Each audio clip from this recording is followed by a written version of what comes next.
নমস্কার, শুভ সকাল। স্বপ্নের করিডোরে আয়োজিত সাহিত্য আড্ডায় আপনাদের সকলকে স্বাগত। আজকে আমাদের সঙ্গে একজন বিশিষ্ট অতিথি রয়েছেন, আপনারা সকলেই তাকে চেনেন। আমাদের সকলের প্রিয় কবি অরণ্যা সরকার মহাশয়া, এবং তিনি এই সময়ের অনেক একজন জনপ্রিয় কবি। শুধু কবিও নয়, সাথে একটি পত্রিকার সম্পাদকও বটে। তো যাই হোক, তার সঙ্গে আলাপ করিয়ে দিই আপনাদের। আসুন কিছু কথার মাধ্যমে তার কাছ থেকে কিছু কবিতা আলোচনা আমরা শুনে দেব।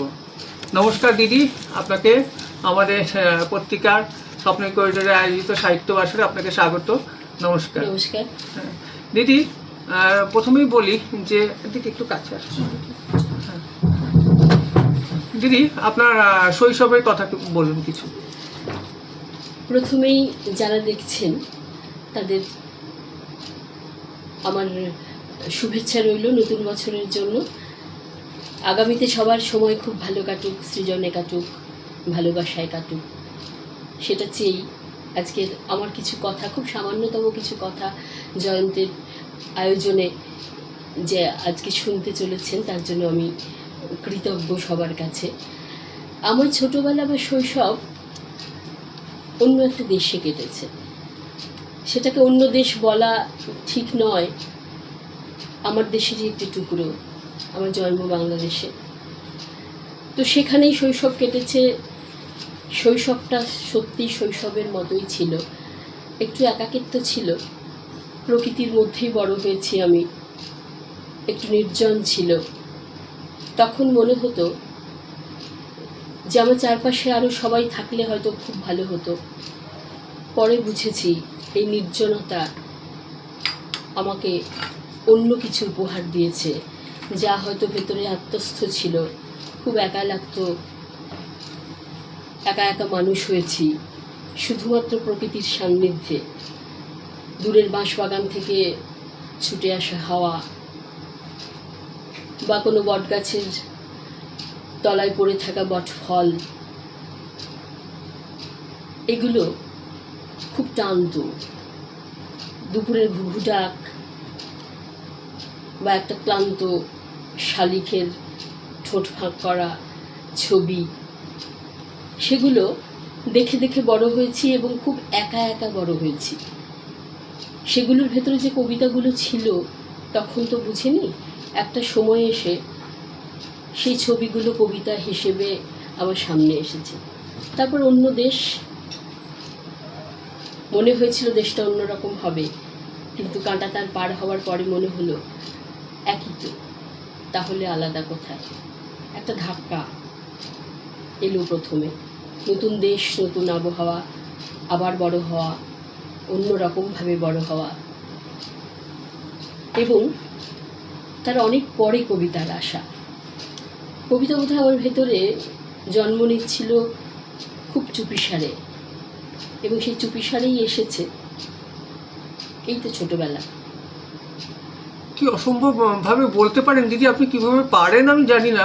মানে আপনি কথাগুলো বললেন, মনে হলো এটাই একটা কবিতা। এগুলো কি মানে আগে থেকে বানানো ছিল না, বা নিজের থেকে বলেন স্বতঃস্ফূর্তভাবে? সত্যি অদ্ভুত লাগে। আপনি আপনার লেখাও যেরকম অসাধারণ, কথাও সেরকম। আচ্ছা, তারপরে লেখালেখিটা কখন থেকে শুরু হলো? মানে স্কুল কলেজ থেকে না তারপরে? ওই যে বললাম, আমি একটু অন্তর্মুখী ছিলাম, চিরকালই একটু অন্তর্মুখী ছিলাম। কথা খুব কম বলতাম। কথার না, কৃষ্ণনগরে কখন এলেন? হ্যাঁ বলছি, কথার চাষ হতো ভেতরে ভেতরে। ওই যে বতর আসা বলে না, তো জমিতে যেমন করে বতর আসে, মনেও বোধহয় আসে।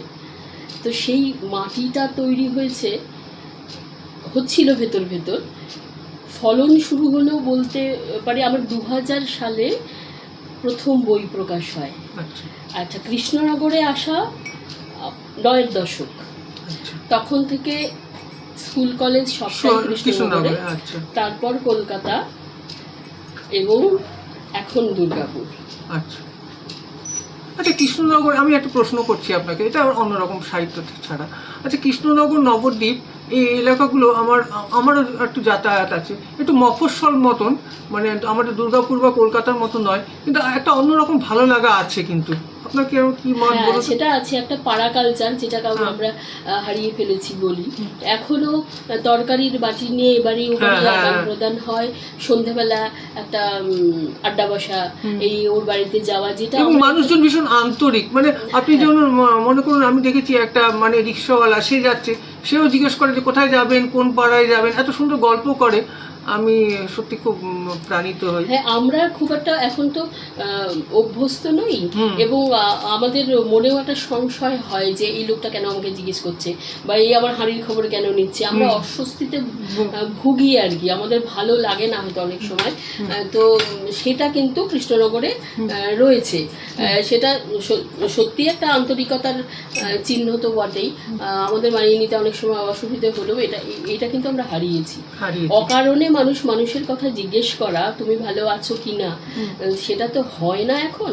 হয় আমরা না। সন্দিগ্ধ হয়ে পড়ি কেন লোকটা জিজ্ঞেস করছে, কিন্তু এটা আমাদের দীনতা, মানসিক দীনতা। ঠিক, একদম একদমই তাই, সত্যি তাই, এটা একদম আমাদের দীনতা।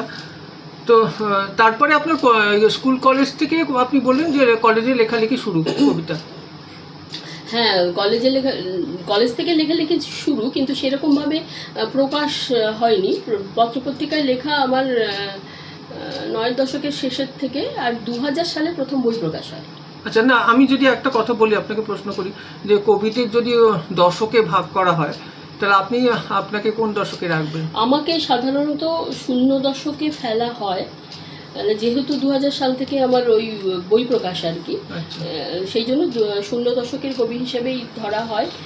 তবে আমার লেখালেখি কিন্তু 90 দশক থেকেই শুরু, প্রকাশটা কম হয়েছে। আচ্ছা, কবিতা তো আপনি তো প্রচুর লেখেন, তো আপনি গল্প খুব ভালো লেখেন, গল্প লেখাও হাত, কোনটাতে বেশি স্বচ্ছন্দ, আপনার ভালো লাগে কোনটা? একটা সময় না গল্প লিখবো এটা আমি ভাবিনি, তার কারণ আমার লেখাও খুব সংহত লেখা এবং ছোট লেখা। বড় লেখাতে ভয় পাই আমি। বড় লিখতে পারবো, যে একটা গল্প সম্পূর্ণ লিখতে পারবো, এইটা আমি কখনো ভাবিনি। তবে হয়ে গেছে, আমার প্রথম গল্প প্রকাশ হয় দিবারাত্রির কাব্য পত্রিকায়, এবং সেটা খুব ওটা যে গল্প হয়েছে সেটাও আমি বুঝতে পারিনি। পিঁপড়ে বলে একটি গল্প প্রথম প্রকাশ হয়, তো আমি পাঠিয়েছিলাম, দিবারাত্রি কাব্য প্রকাশ করে, তারপর থেকেই গল্প লেখা শুরু আর কি। আচ্ছা, ঠিক আছে, একটা কবিতা শুনি তাহলে একটা, তারপরে আবার প্রশ্ন যাচ্ছে।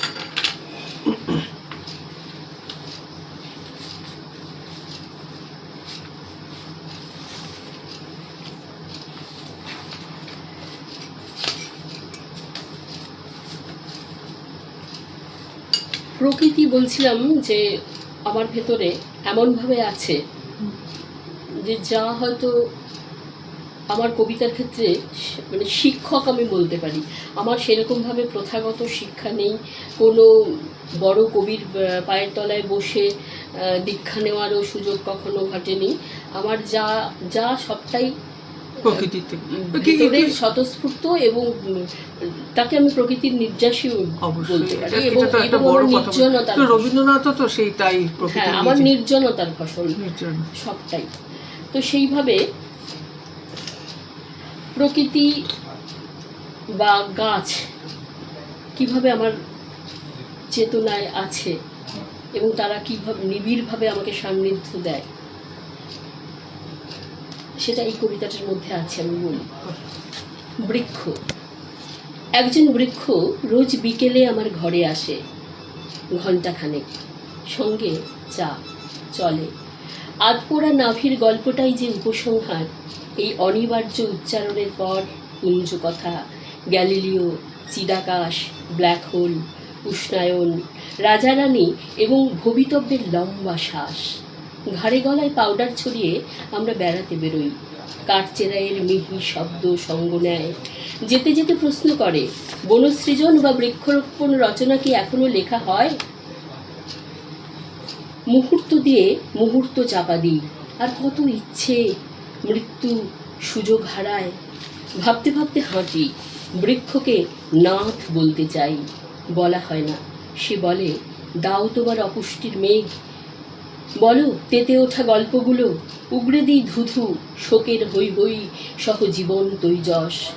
শ্মশানের নিমগাছটা বলে, কি হে, এবার নির্বাচনে কি কি অফার চলছে? আমিও বৃক্ষ, দুজনেই সেই হাসিটা হাসি। ফেরার পথে চপ বেগুনি গন্ধ সেঁটে থাকে, ফিরি একা, আলো জ্বালি না, দেখি ইনডোর প্ল্যান্টে প্ল্যান্টে জ্বলে আছে অসংখ্য চোখ। আমার পা দুটো ডুবে যাচ্ছে টবের সংগ্রামী হতাশায়। এই যেমন একটা বৃক্ষ চেতনা, যে বৃক্ষটি আমার সঙ্গে সঙ্গে থাকছে, আমার রাজনৈতিক চেতনার সঙ্গে থাকছে, আমার সুস্থতা অসুস্থতার সঙ্গে থাকছে। এই বৃক্ষ আছে বলেই আমার নির্জনতা ফুটে উঠছে অন্যভাবে। আবার একই সঙ্গে এই সময়ের পরিপ্রেক্ষিতে দাঁড়িয়ে সেই বৃক্ষটিকে খুঁজেও পাচ্ছি না আমি। তখন মনে হচ্ছে আমার ভেতরে তো কোনো গাছ নেই, আমি আঁকড়ে ধরবো কাকে? এইভাবে প্রকৃতি। আচ্ছা, আমার একটা প্রশ্ন, আপনার কবিতায় আমি একটা দেখেছি, মানে একটা অদ্ভুত শব্দ চয়ন, তো সেগুলো কি আপনি মানে কি সুন্দর সুন্দর শব্দ চয়ন, সেগুলো কোথা থেকে আসে আপনার মাথায়? সেগুলো কি আপনি মানে ডিকশনারি দেখে বার করেন, নাকি সচেতন মানে অন্য কিছুভাবে মাথায় আসে? দেখো, কবিতার দুটো অংশ আছে আমার মনে হয়। একটা আসে, কি বলবো, একটা আসে এমনভাবে, কবিতা তো আসলে সেই জিনিস যা আমাদের ভেতরকে নাড়িয়ে দেয়, আমরা বেজে উঠি। সেই বেজে ওঠা কিছু দৈব লাইন আমাদের ভেতরে আসে। তারপরের অংশ কি? তারপরের অংশটা হচ্ছে নির্মাণ। নির্মাণ। সেটা হয় চর্চায়। যে যত বেশি চর্চা করে তার সেই নির্মাণে তত বেশি দক্ষ হয়ে ওঠে। তবে ওই যে কিছু শব্দ বা কিছু লাইন দৈব তাড়িত হয়ে আমাদের ভেতরে চেতনাকে নাড়া দিচ্ছে, আমরা বেজে উঠছি এবং বাজাতে সাহায্য করছি। কিভাবে বাজাচ্ছি? কবিতার মধ্যে দিয়ে। এবার স্বতঃস্ফূর্ততা থাকেই। আমার শব্দচয়ন, আমার কবিতা খুব বেশি নির্মাণের নয়, অনেকে বলেন মেধার, তো সেটা তো একটা অংশ থাকেই। তবে শব্দচয়ন খুব স্বতঃস্ফূর্তভাবে আমার আসে। আমি ডিকশনারি কখনো দেখিনি আজ অবধি, কবিতা লিখতে গিয়ে কখনোই ডিকশনারি দেখিনি। যা আমার ভেতরে স্বতঃস্ফূর্তভাবে আসে আমি সেটাই লিখি। হ্যাঁ, নির্মাণ কিছু থাকে অবশ্যই। কিন্তু আমি এটা আপনাকে জিজ্ঞেস করছি আরেকটি প্রশ্ন, তো আপনার মনে আপনি কি পড়াশোনা বিস্তর করেন, মনে হয় দেশি বিদেশি কবিতা বা কিছু আপনাকে এমন কিছু যেটা অনুপ্রাণিত করে, সেরকম কিছু আপনি বলবেন কি, যে নতুন যে যারা লেখালেখি করছে তাদের জন্য? পড়াশোনা করাটা ভীষণ জরুরি। আমি যে খুব একটা পারি তা নয়, পড়াশোনা সেই পড়াশোনা আমার পক্ষে হয় না, হয়ে ওঠে না।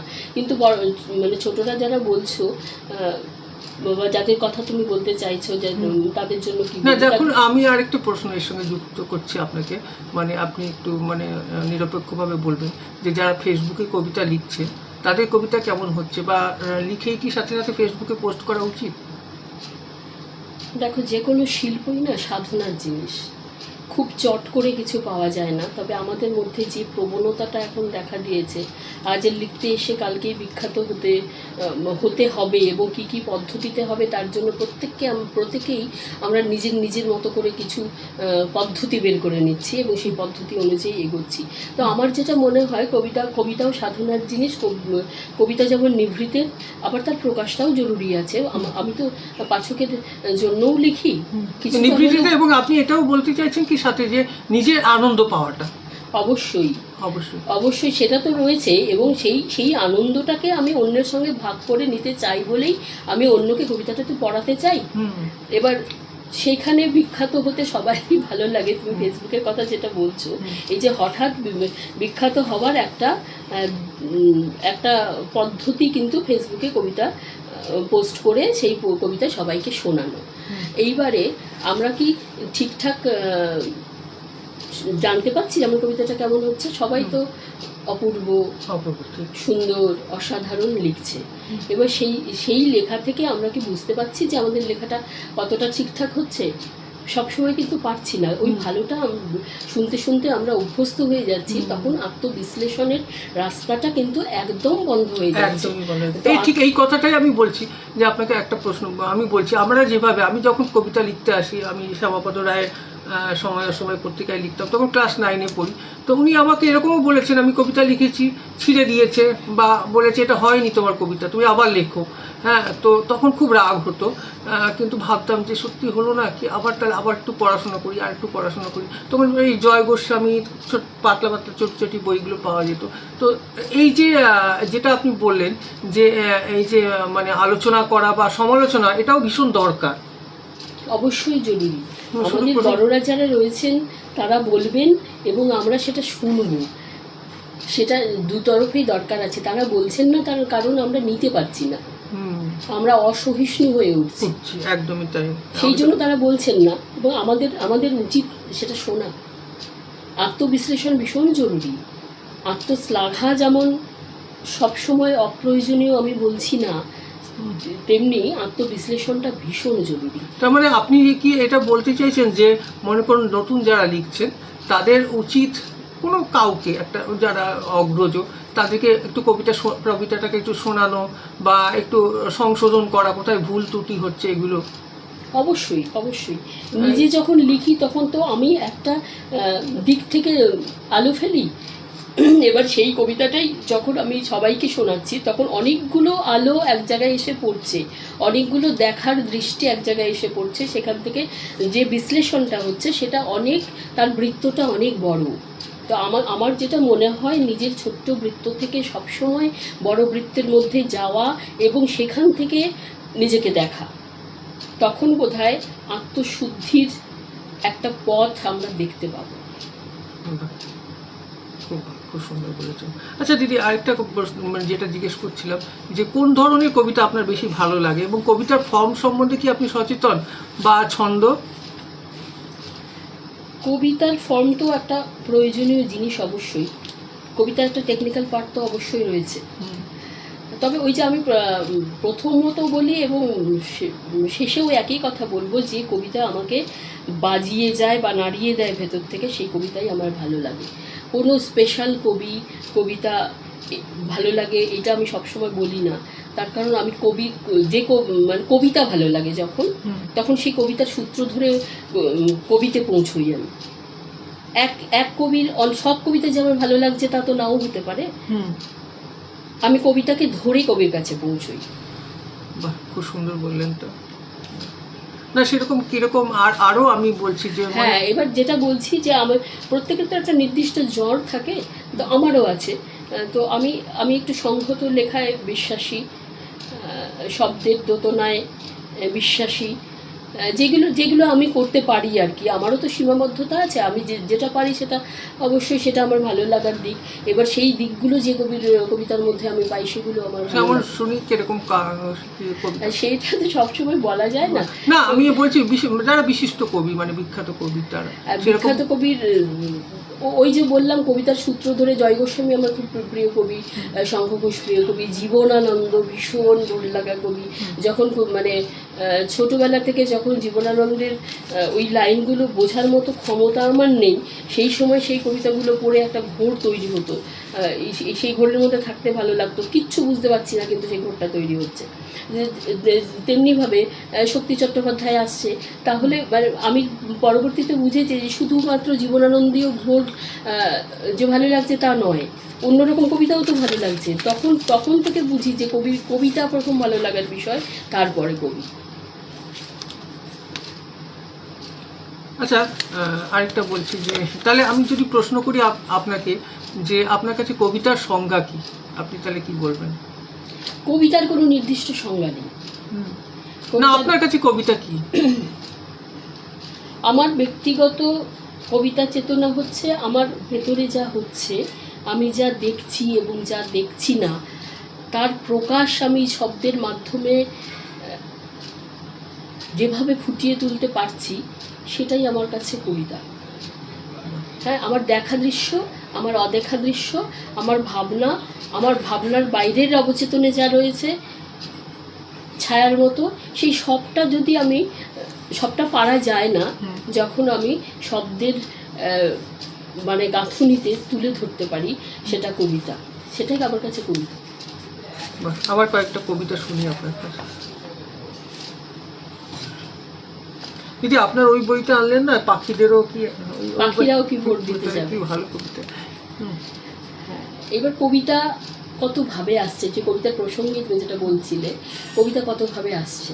এখন কবিতা, তখন কবিতা, সেদিনের কবিতা, নানান রকম। তো কবিতা এই সময় কেমনভাবে এসছে সেটাই বলছি। যা দেখো ডার্ক রুমে, দৃশ্য 1। কবিতা কেমিস্ট্রি ক্লাসে, সম্পর্ক নুন লেবু গন্ধরাজে ভেজানো।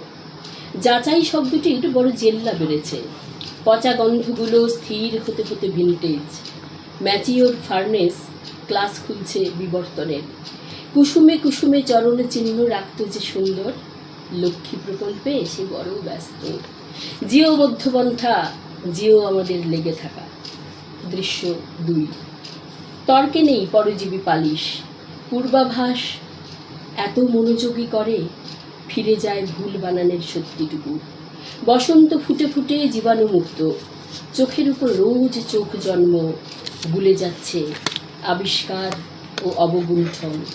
সতর্ক অক্ষরে হিসেবে সজ্জায় কবিতাও ক্রমশ চতুর ও চরণাশ্রিত। তো কবিতা এভাবেই আসছে। আমার কবিতার একটি লাইন ছিল, কবিতা কখন গিরগিটি হচ্ছে কখন টুপি হয়ে যাচ্ছে, সেটা আমরা বুঝতে পারছি না। তো কবিতাকেও আমরা কিভাবে ব্যবহার করছি নিজের প্রয়োজনে, তাকে গিরগিটি বানাচ্ছি, কখনো মাথার ছাতা বানাচ্ছি। তো এইটা খুব কষ্টদায়ক দিক একটা। আচ্ছা দিদি, যেটা বলছিলাম, আচ্ছা পড়ুন আরেকটা, আরো কয়েকটা কবিতা প্রশ্ন করো। না না, হ্যাঁ। আচ্ছা আরেকটা জিনিস, অনেকে বলে যে কবিতা, আপনার কি মত পাঠক সম্বন্ধে? কবিতা কি দীক্ষিত পাঠকের জন্য না সামগ্রিকভাবে সকলের জন্য? কবিতা সকলের জন্য নয়। কবিতা কি সবাই ভালোবাসে? আমার বলার কথা নয়, আমি বলছি বলে এটা নয়। কবিতা কি সবাই তাহলে কি ভালোবাসে? তাহলে না, পড়ে না, কিন্তু একটা সময় তো পড়তো, রবীন্দ্রনাথ থেকে শুরু করে যে যে পরিমাণ মানুষ পড়তো, এখন কি কবিতা থেকে মানুষ বিমুখ হয়ে যাচ্ছে? কবিতার লেখকের সংখ্যা এখন অনেক বেড়েছে, এটা খুব সত্যি কথা। পাঠকের সংখ্যা সেভাবে বেড়েছে কি? বাড়েনি। পাঠকের যারা লেখালেখি করছে তারাই পড়ছে, এবং তারা সবাই সবার কবিতা পড়ছে না। তারাও সবাই সবার কবিতা পড়ছে না। রবীন্দ্রনাথের সময়ের পাঠক এবং এখনকার সময়ের পাঠক এক নয়। সময় পরিবর্তিত হয়েছে, নানান সমস্যা জর্জরিত হয়েছে মানুষ, অনেক সমস্যা থেকে উত্তীর্ণও হয়েছে। সময়কালটা পাল্টে গেছে। তো এবার কবিতা পড়ার সংখ্যা কিন্তু আগাগোড়াই কম ছিল। কবিতা তো একটা নির্জন অনুভূতির দিক, এবং সেই অনুভূতির দিকে সাধারণ মানুষ কি সবসময় যেত না। গল্পের পাঠক হয়তো বেশি ছিল, কবিতার পাঠক কম হবে, সেটা খুব স্বাভাবিক। ভালোবেসে কবিতা পড়ার লোক কম হবে, সেটাও খুব স্বাভাবিক। তো প্রশ্নটা কি ছিল জানো? মানে দীক্ষিত পাঠকের জন্য না দীক্ষিত পাঠকের জন্য কিনা, এইটা সবসময় বলা যায় না, জানো তো। এবার কিছু মেধাদীপ্ত কবিতা তো থাকে, সেই কবিতাগুলো পড়তে গেলে আমাকেও কিন্তু সেই কবিতা পাঠের যোগ্য হয়ে উঠতে হবে। অনেক কবিতা আমরা দেখি নানান রকম রেফারেন্স থাকে, সেই রেফারেন্সগুলো যদি আমরা না পড়ি, আমরা কবিতাগুলোকে ধরতেই পারবো না, বুঝতেই পারবো না। তবে কি কবিতা তাহলে কেউ পড়বে না? কবিতা তো আনন্দের জন্য কবিতা পড়া হয়। যখন তোমার জীবন আমার জীবনের সঙ্গে যুক্ত হচ্ছে এবং আমার কথা কেউ বলে দিচ্ছে, তখন যে ভেতরে আনন্দ পাচ্ছে পাঠক, সেই আনন্দটাও তো সে নিচ্ছে। এ তো আমার কথা। রবীন্দ্রনাথের অনেক কথাই যখন মানুষের আমার কথা হয়ে উঠত, হ্যাঁ, তখন আমরা তো বলি যে আমাদের জীবনের প্রত্যেকটা অনুভূতির কথা রবীন্দ্রনাথ লিখে গেছে। রবীন্দ্রনাথ তো যেটা বলেইছিলেন যে আমার কবিতা গল্প থাকবে না, কিন্তু আমার গান, মানুষ গান চিরকাল থেকে। এবার তখন ওই মানুষটি আপন হয়ে উঠছে। তাহলে এই মানুষগুলোর জন্যও তো কবিতা থাকে। তাহলে দীক্ষিত পাঠকও যেমন আমাদের দরকার, শুধুমাত্র আনন্দ পেয়ে কবিতা পড়বে তেমন পাঠকও তো দরকার। তার মানে আপনি আপনার কাছে যে, মানে আপনি বলতে চাইছেন যে সব রকম কবিতাই দরকার, মানে সাধারণ মানুষের জন্য কিছু। এবার দেখো, সব রকম কবিতা তো থাকবেই, সবাই তো একরকম কবিতা লিখবে না। মেধাদীপ্ত কবিতা যারা লেখে তারাও যে একটা খুব সরল সাধারণ কবিতা লিখছে না তা নয়। কবিতা যেমন সব রকমের থাকে, পাঠকও তেমনি সব রকমের থাকে, যে যেটা নিতে পারে। শুনি, আমরা কবিতা শুনি। নমস্কার, শুভ সকাল। আপনারা সকলকে স্বাগত স্বপ্নের করিডোরে আয়োজিত সাহিত্য আড্ডায়। আজকে আমাদের সঙ্গে রয়েছেন বিশিষ্ট কবি অরণ্যা সরকার। খুব সুন্দর আলোচনা করছেন কবিতা নিয়ে। আমাদের সঙ্গে থাকুন। সকলকে আমাদের আন্তরিক শ্রদ্ধা ও ভালোবাসা। কিছু আপনাদের প্রশ্ন থাকলেও জানাতে পারেন। যদি কবিতা পড়ুন। এবার আমি একটা অন্য প্রসঙ্গে যাই। ধর্ম, বাহ, ধর্ম চেতনা আমাদের কেমন ছিঁড়ে খুঁড়ে খাচ্ছে আমরা সবাই জানি, সেটা থেকে বেরোতেও পারছি না।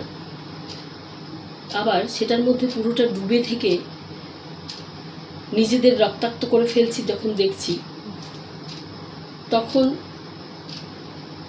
নিজের প্রতি ঘেন্নাও আসছে অনেক সময়। তো সেই ধর্মকে আমার কিছু প্রশ্ন ছিল। তিনি কেমন আছেন? সেই ধর্মবোধ তিনি কেমন আছেন? হে ধর্ম, আপনাকে, আপনার নিরাসক্ত রেটিনায় একটা সাবধানী ছবি জমে উঠছিল। একটা মেয়ের ঝনঝন নেমে পড়ল নিরীহ নেগেটিভে। তার শৈশব ঘুরঘুর করত বোরখা পরা বাড়িওয়ালির পায়ে পায়ে। সনাতন হিন্দু ধর্ম শিক্ষা হাতে সে একাই ক্লাস করত। বাকিরা অন্য ঘরে দুলে দুলে আলিফ জবরা বে জবর বা। ইফতারের ছোলা পেঁয়াজে ঈদের সেমাইয়ে কোনো তর্জমে ছিল না। সে এখন সংখ্যাগরিষ্ঠের রোদে প্রখর পরমা। বড় টিপে বাটিকে ব্লকে কাঁথার কুহকে ঝমঝম। পুজোর নাড়ু হাতে সে আর মিনু বা সুরাইয়ার বাড়ি যায় না। নামাজের সময় হলে যায় নামাজ পেতে দেয় না রহিমা চাচি। তার নাগুলো চড়ে বসেছে আপনার মেধার চূড়ায় অস্বস্তির রঙে। সে দেখছে খাবার থালায় উঁকি দিচ্ছে লাল চোখের লালা। ফ্রিজের মাংসে ফুটছে আগুন। শরীরের ছায়া কারণ হচ্ছে দলিতের মৃত্যু। শরীয়ত ও সংঘ বদলে দিচ্ছে কাকা চাচাদের। তার লেখাগুলো পাচার হচ্ছে আপনার নৈশব্দে। মেয়েটি ফুঁ দিয়ে বড় করছে তার অসহায় সর্বনাম। পাথর হয়ে যাওয়া পদ্ম ছুঁড়ে মারছে আপনার দক্ষ আঙুলে। এবার আপনি বাবলা কাঁটার উপর ছবি বানাচ্ছেন, অন্য ছবি। একটা আস্ত দৃশ্যের মধ্যে ডুবতে ডুবতে ফিরে তাকাচ্ছেন মেয়েটির চোখে। সে বলছে, লিখুন, আমাদের নিষেধ ছিল, নিজস্ব গোপন ছিঁড়ে আনতো না ধর্মের আকশি। লিখুন, আমাকে প্রথম গোলাপ দিয়েছিল আখতার হোসেন। নাজনীনের প্রেমিক ছিল নিখিল নিয়োগী। লিখুন। বাহ, অসাধারণ। এবার ঈশ্বরকে একটু প্রশ্ন, বাহ, তিনি কেমন আছেন? প্রশ্নটা তাকে রাখছি, কিন্তু বলছি অন্য কথা, তার পরিস্থিতির কথা। আমার যা মনে হলো আর কি। ঈশ্বরকে তাড়া করতে করতে এগিয়ে যাচ্ছে মুহূর্ত মৃত্যু। কালো পিছল রাস্তা তৈরি হচ্ছে। জান্নাত ডাকছে, হ্যান্ডলুম খাঁচা ডাকছে। এক যুদ্ধ উপর করে অন্য যুদ্ধে মিশিয়ে দিচ্ছি। ঈশ্বর গতি সামলাচ্ছেন, মহাশক্তিকে ডেকে তুলছেন। দাঁত মাজতে মাজতে সকালগুলো চলে যাচ্ছে। ভাতের পাতে খানিকটা পলাশ বেড়ে দিয়ে ম্যাজিকের পায়ে মাথা কুটছি। কি যেন হবে ভাবতে ভাবতে সেদ্ধ ডিমের ভেতর ঢুকে যাচ্ছি। রাস্তাটা আরো কালো, পিছলে যাচ্ছে দৃশ্য। ঈশ্বর হাঁপিয়ে উঠছেন। টুকরো মৃত্যুগুলো প্রায় ছুঁয়ে ফেলছে লক্ষ্য। ঈশ্বর ছুঁড়ে দিচ্ছেন মায়া পোশাক, অ্যান্টিক ফতোয়া। তার গা থেকে খুলে পড়ছে জ্যোতির মাংস, অমৃত ইশারা। এইমাত্র মৃত্যুগুলো ধরে ফেলল ঈশ্বরের পরাস্ত তর্জনী। রাস্তাটা ফর্সা ও ফুরফুরে। আমি, ঈশ্বর ও রাস্তাটা পাশাপাশি হাঁটছি একটা সম্পূর্ণ মৃত্যুর দিকে। গান গাইছে আনন্দ করো। সবটাই নেগেটিভ কথা বলবো না না, না না, আছে আনন্দ আছে। শুনি শুনি, আরো কিছু কবিতা শুনি। আপনার কবিতা শুনলে সত্যি মুগ্ধ হতে হয়। মনে হয় যে আমরা পারছি না কেন লিখতে এরকম।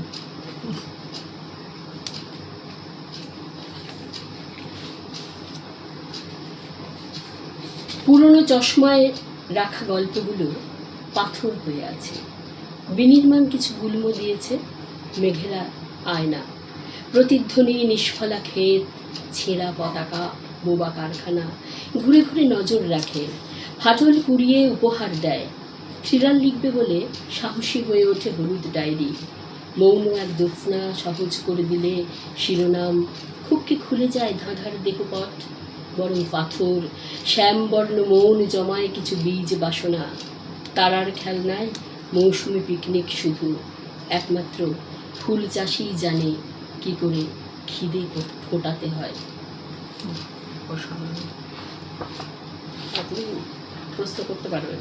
আচ্ছা দিদি, আরেকটা আপনাকে একটা প্রশ্ন করি, আপনি কি কোনো রাজনৈতিক মতাদর্শে বিশ্বাসী? দেখো, রাজনীতিতে ভীষণ ভয় আমার, ভীষণ ভয়, এবং রাজনীতি করা মানুষকেও ভীষণ ভয় পাই আমি। মানে ইদানিং? হ্যাঁ, ইদানিং। রাজনীতি মানে যে রাজার নীতি, রাজাকে প্রজাকে, আমরা মানুষের সঙ্গে আছি, মানুষ আমাদের সঙ্গে আছে, এই মানুষকে কাদের সঙ্গে কে আছে, আমি দ্বন্দ্বে থাকি। তো যার জন্য সক্রিয় রাজনীতিতে আমি কখনোই কোনোদিন যাইনি। আমি ভাবি যে রাজনীতি মানুষের কথা, সত্যি সত্যি মানুষের কথা ভাবে, নিরপেক্ষ মানুষের কথা ভাবে, দলমত নির্বিশেষে মানুষের কথা ভাবে, তাদের বিশ্বাস করি। এবং তারা সেইটা কতটা হচ্ছে সেই সংশয় যেহেতু আছে, আমি কোনো দিকেই নেই এখন। আমি আচ্ছা, আমি বলছি যে এই সময় প্রাসঙ্গিক সময়ে মনে করুন কোনো একটা আমাদের ঘটনা যেটা আমাদের নাড়া দেয়, সেরকমভাবে কি আমরা প্রতিবাদ করছি, বা কবিরা প্রতিবাদ করলে কি কিছু বা তার ফল হচ্ছে? যেমন শঙ্খ ঘোষকে দেখেছি, যে শঙ্খ ঘোষ যতদিন ছিলেন ওনার কথার একটা কিন্তু ছিল, ভ্যালু ছিল, মানুষ একটা মানত। তো সেরকম উচ্চারণ কি আমরা পাচ্ছি এরকম এই সময় দেখতে পাচ্ছি? বলিষ্ঠ উচ্চারণ সবসময় যে পাচ্ছি না তা নয়, সমবেত অনেকগুলো প্রতিবাদ তো আমরা দেখছি, বর্তমান সময়ে দাঁড়িয়ে সমবেত প্রতিবাদ দেখছি। তার প্রতিফলন কত দূর হচ্ছে সেটা খুব সংশয়ের ব্যাপার। তবে এই প্রতিবাদটা তো আমাদের করতেও হবে, নাড়া তো একটা দিতে হবে। যে কোনো অচল অবস্থাকে নাড়াতে গেলে প্রতিবাদের প্রয়োজন আছে। এবার সেটা করতে আমরা কত দূর পারছি সেটা একটা সংশয়ের প্রশ্নই আছে, তবে জরুরি। আচ্ছা দিদি, এবার একটু অন্য প্রসঙ্গে যাব, আপনার গল্পের প্রসঙ্গে যাব। আপনি কবিতা না গল্প, কোনটাতে বেশি স্বচ্ছন্দ? কবিতায় বেশি স্বচ্ছন্দ, গল্পে একটু মাথা খাটাতে হয়। হ্যাঁ, গল্পের মাথা। আচ্ছা, আমি আরেকটা জিনিস জানতে যাবো, যেটা আপনি একটু ডিটেলসে বলবেন। আপনার যে গল্প, সেই গল্পতে কিন্তু মানে যে ঘটনাবহুল গল্প কিন্তু আপনার দেখিনি, মানে একটা মানে যেটাকে আমি কিছুটা জাদু বাস্তবতার ছোঁয়া বলতে পারি, বা কিছুটা একটা বার্তা দিয়ে যাওয়া, বা সে সম্বন্ধে আপনি কিভাবে সচেতনভাবে প্রয়োগ করেন, এবং সে সম্বন্ধে একটু বিস্তারিতভাবে বলুন। ওই যে বললাম, আমি খুব সচেতনভাবে কোনো কিছুই করি না, যেটা যেভাবে গল্পতে কিন্তু আমার মনে হয় গল্পের ক্ষেত্রে, ওই যে বললাম, গল্পেতে একটু নির্মাণের কাজটা তো রয়েছেই, ভাবতেও হয়। এবার যেহেতু আমার ধরন ওটা, সেই ধরন থেকে আমি আসতে পারি না। আমার গল্প কম থাকে, গল্পটা কম থাকে, এবং ম্যাজিক রিয়েলিজম যেটা বলছো সেটা কিছুটা থাকে। আমি অবচেতন সত্তা নিয়ে হয়তো কাজ করতে বেশি ভালোবাসি।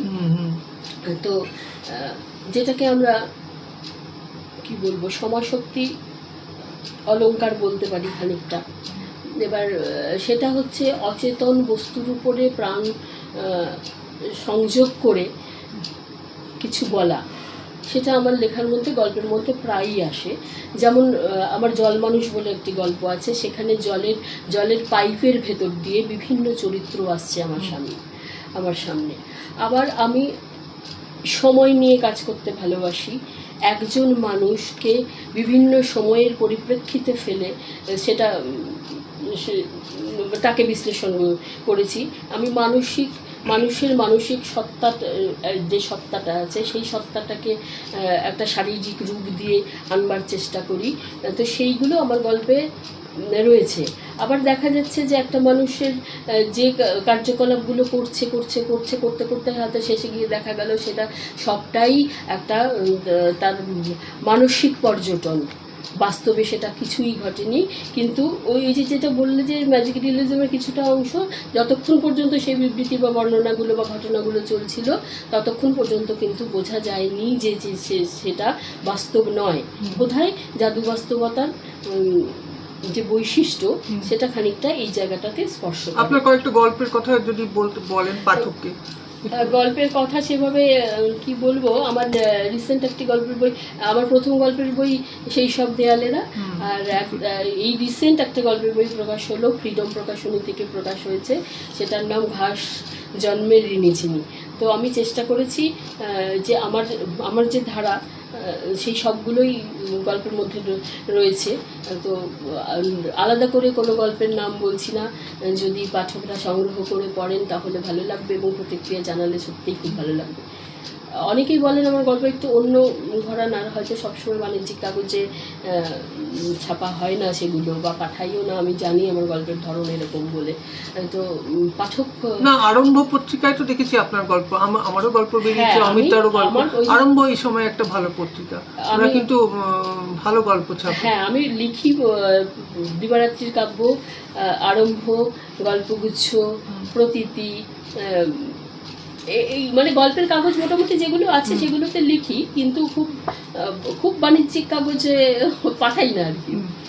তার মানে আপনি পরীক্ষা নিরীক্ষাটা পছন্দ করেন না? পরীক্ষা নিরীক্ষার লেখা আপনি পছন্দ এবার করেন? আমার ধরনটাই ওই রকম, আমি যে খুব সচেতনভাবে যে এটা করব বলে করছি তা কিন্তু নয়, আমার গল্প লেখার ধরনটাই ওই রকম। তো ওই আর কি করে খুব চেষ্টা করে যে মানে তার জন্য কি কোনো মানে রেফারেন্স, আমি বলছি যে বিদেশি গল্প কোনো প্রভাব বা এরকম কিছু আছে কি?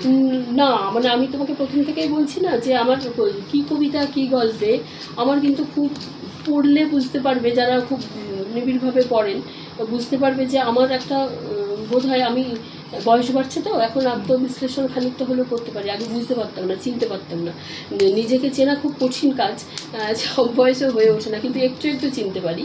তো সেটা হচ্ছে খুব একটা প্রভাব যে কারো রয়েছে তা কিন্তু নয়, মানে আমি অনুসরণ কাউকেই সেরকমভাবে করি না, আমি পড়ি সব, কিন্তু সেগুলো আত্মস্থ থেকে যায়, এবং কখনো কখনো ক্ষেত্রে সচেতনভাবে কিন্তু আমি মানে অন্যের লেখার অনুসরণ করি না। তো যার জন্য যেটুকু আছে, খানিকটা স্বতন্ত্রতা হয়তো আমার নিজের অর্জিত। আচ্ছা আচ্ছা, শুনি আর কটা কবিতা শুনি আপনার।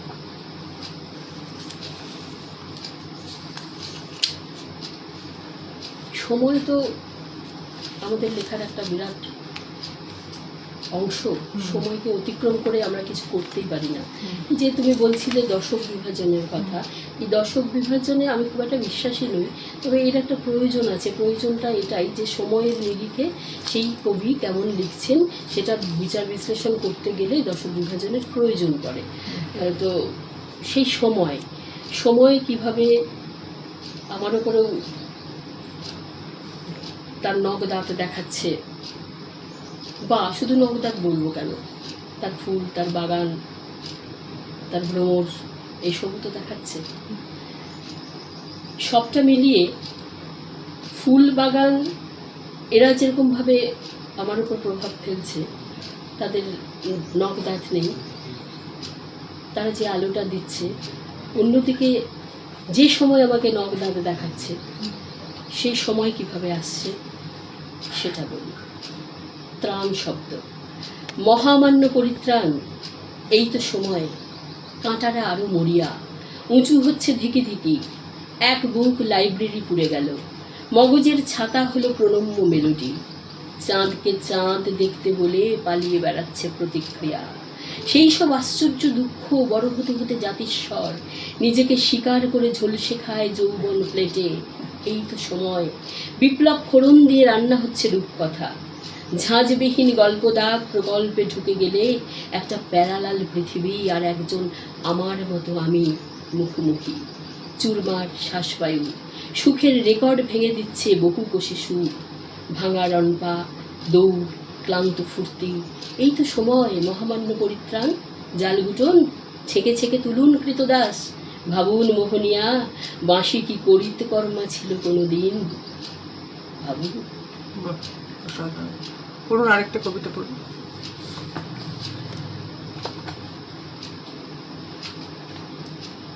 তাহলে এ পর্যন্ত আপনার কটি গ্রন্থ হলো মোটামুটি, গল্প কবিতা নিয়ে? আমার গল্পের বই দুটো। দুটো, হুম। একটা কবিতার একটা নভেলেট আর কবিতার বই সম্ভবত 7টি। সাতটি।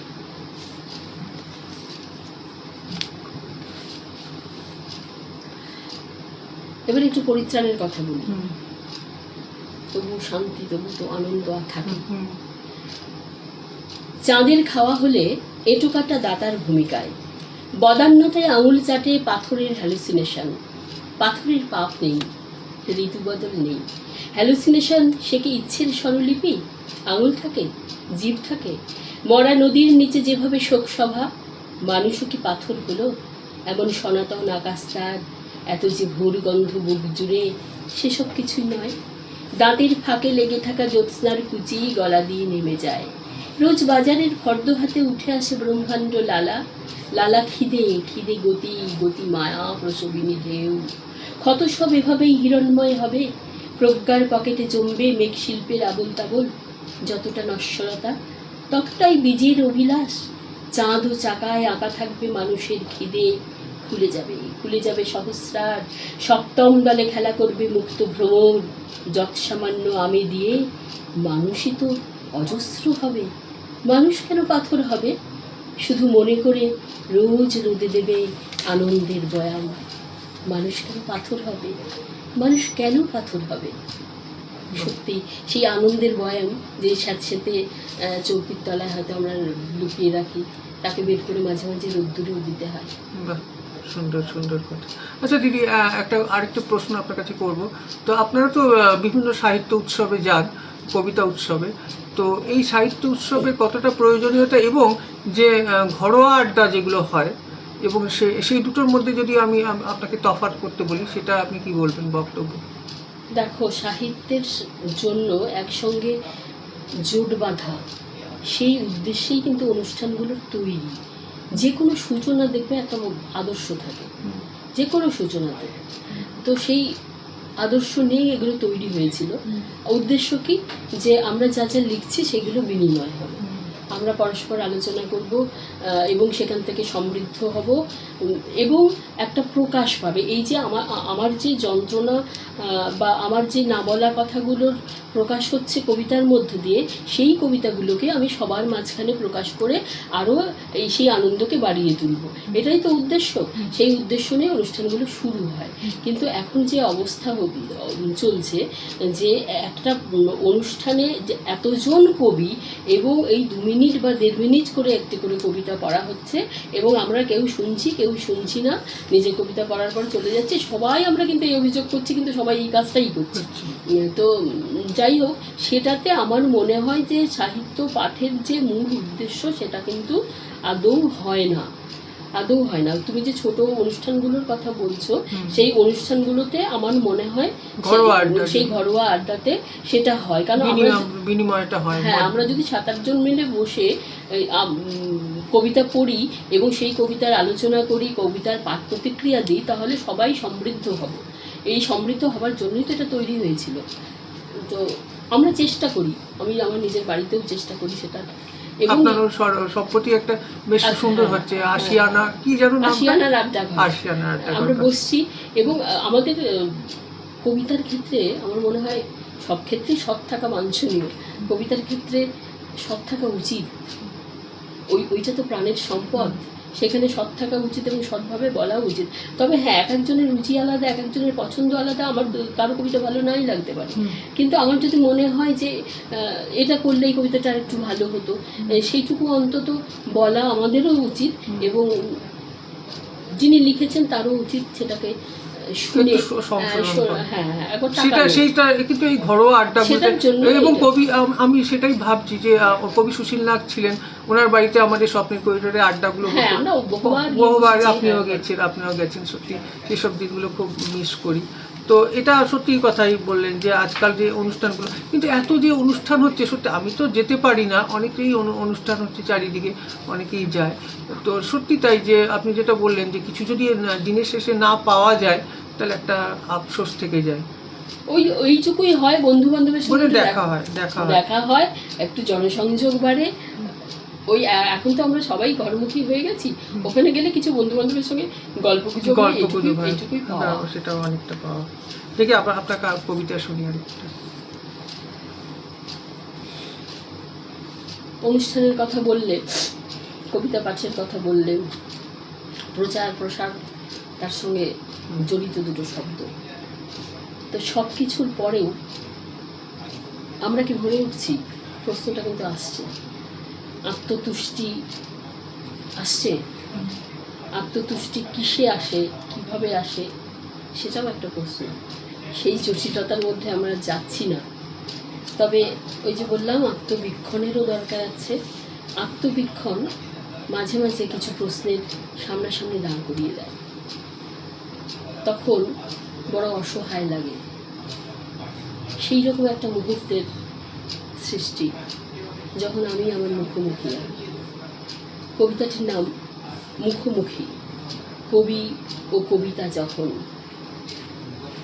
এত হাততালি সব আমার, এই সব ফোটা ফোটা কুর্নিশ, শালঙ্কারা প্রতিক্রিয়া আমার। হে আস্থা, তবে আধার দাও, সেজে উঠি। এই যে আমি নেই নিয়ে, জীবাশ্ম নিয়ে চাঁদের পাকশালায় ঢুকি। ব্যঞ্জন গন্ধে পরিচিত হয় মুখচোরা ভাতের ঠিকানা।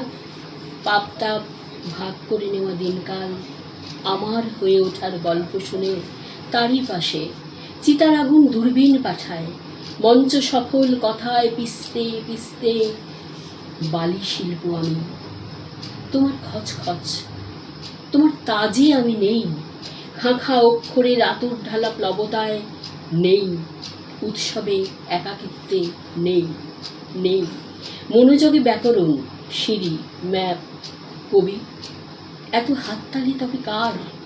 কে এই গ্রন্থিত আলোড়ন? প্রশ্নটা সত্যি নাড়া দেয় এখন। সত্যি অসাধারণ। আচ্ছা দিদি, আমরা প্রায় অনুষ্ঠানের শেষের দিকে চলে এসেছি।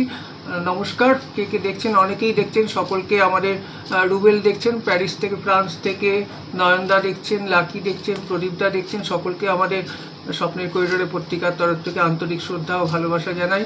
সকলে ভালো থাকুন। দিদি, আমার আরও দুটি প্রশ্ন যেটা আপনাকে শেষের দিকে করতে চাইছি। আপনার জীবনে কিছু স্মরণীয় মুহূর্তের কথা বলুন। আরেকটা হচ্ছে যে নতুন প্রজন্মের কাছে আপনি কি বার্তা দেবেন এবং তারা কীরকম লিখছে বলে আপনার মনে হয়? আর আরেকটি শেষ প্রশ্ন, আমাদের যে দুর্গাপুর শহর, আপনি তো অনেকদিন আছেন, সেই দুর্গাপুর শহর নিয়ে কিছু বলুন। দুর্গাপুর শহরের আশা, ভবিষ্যৎ বা স্বপ্ন। দুর্গাপুর শহর, আমি যখন থেকে আছি শহর থেকে আমার ভালো লাগে। ভালো লাগার কারণ, একটা বিশেষ কারণ শহরটির নির্জনতা এবং প্রাকৃতিক সৌন্দর্য। সেটা ভীষণ ভালো লাগে। এত ফাঁকা, এখানের আলো হাওয়া সবটাই যেন মনে হয় শৃঙ্খল মুক্ত। যেভাবে আমরা সব কিছুকে চারদিক থেকে শিকলে আটকে রাখছি, এমনকি গাছটিকেও বড় হতে দিচ্ছি না। গাছটিও আমাদের নিয়ন্ত্রণে রয়েছে। সে কত বড় হবে, সে কী রঙের ফুল ফোটাবে, সেইগুলো আমাদের নিয়ন্ত্রণে আছে। তো সেইগুলো সব, এই যে বনসাই হয়ে যাওয়া চারদিক, সেইগুলো খুব কষ্ট দেয়। দুর্গাপুরে এসে আমি সেই উন্মুক্ত পরিবেশটা পেয়েছি। সেই জন্য দুর্গাপুর আমার ভীষণ ভালো লাগে, নির্জনতার কারণে। মানুষ তো অবশ্যই, মানুষ ছাড়া তো পৃথিবী হয় না। মানুষ আসলে তো মানুষই। তো প্রচুর মানুষের ভালোবাসা পেয়েছি, সেটা আমার প্রাপ্তি। সেই জন্য দুর্গাপুর সত্যি একটা ভালো লাগে। আমি কলকাতায় থাকবার সুযোগ হলেও আমি সেই জীবন এখানেই থাকবো, এই নির্জনতা এবং পরিচ্ছন্নতার জন্য। সেটা আমার সিদ্ধান্ত। এটা তোমার শেষ প্রশ্ন ছিল। তারপরে তার আগের প্রশ্ন ছিল ছোটদের জন্য কি বলবো, নতুন প্রজন্মের জন্য কি বলবো। নতুন প্রজন্মের জন্য একটাই কথা বলবো, যারা কবিতা ভালোবাসো, জোর করে তো কেউ কবিতায় আসছো না, যারা কবিতা ভালোবাসো, কবিতাকে ভালোবেসে কবিতা লেখো, কবিতার সঙ্গে থাকো এবং চট করে একটা বড় হয়ে যাবার যে লাফ, সেই লাফে যেও না কেউ। কবিতাকে থিতোতে দাও, কবিকেও থিতোতে দাও। তাহলে যে সম্পদ পাবে সেই ঐশ্বর্য কিন্তু সবার সঙ্গে ভাগ করে নেবার ঐশ্বর্য এবং তা ফুরোবে না, এইটুকু আমার বলা। আর স্মরণীয় মুহূর্ত, প্রতিটি মুহূর্তই স্মরণীয়, যে মুহূর্তগুলো আমার ভেতর থেকে একটা আনন্দের জন্ম দিচ্ছে। তো সেই রকমভাবে আলাদাভাবে জীবনে তো অনেক কিছু থাকে, আলো অন্ধকার অনেক থাকে, অনেক সাঁকো থাকে, সমুদ্র থাকে, অনেক অনেক কোণ থাকে, যে কোণগুলোর মধ্যে লুকিয়ে ফেলা যায় নিজেকে। আবার উন্মুক্ত আকাশের মতো কিছু মুহূর্ত থাকে। তো সেইগুলো নিয়েই আমি আমার হয়ে ওঠা, আমার পরিবেশের জন্ম হওয়া, সেগুলো থাকে। কিন্তু আমার মনে হয় সেই মুহূর্ত, যে মুহূর্ত, প্রতিটি মুহূর্ত, যে মুহূর্তগুলোতেই আমার ভেতর থেকে একটা আলোর বুদবুদ উঠে আসে, একটা ওই যে বললাম আনন্দের বয়াম হাতে আমি রোদ্দুরে গিয়ে দাঁড়াতে পারি, সেই মুহূর্তই আমার জীবনে স্মরণীয় মুহূর্ত। খুব সুন্দর। নমস্কার, আমি জয়ন্ত দত্ত, দুর্গাপুর থেকে স্বপ্নের করিডোর পত্রিকার সম্পাদক। আমাদের সঙ্গে ছিলেন আজকে বিশিষ্ট কবি শ্রদ্ধেয় অরণ্যা সরকার মহাশয়া। আপনারা শুনলেন, সকলকে দিদি অনেক ধন্যবাদ। ভালো থাকুন। হ্যাঁ, এবং আমার আঁকা এক ছবি এবং একটি কবিতার বই আপনাকে দিলাম। আবার আমাদের আড্ডায় কখনো ডাকবো, আপনার কবিতা শুনতে খুবই ভালো লাগে। জয়ন্ত প্রচুর দিয়েছে, আবার পেলাম এমন উপহার, ভীষণ ভালো লাগলো। আবারও বলছি আপনারা সবাই ভালো থাকুন। নমস্কার, নতুন বছরের অগ্রিম শুভেচ্ছা রইল, শুভ নববর্ষ, সবাই খুব ভালো থাকবেন।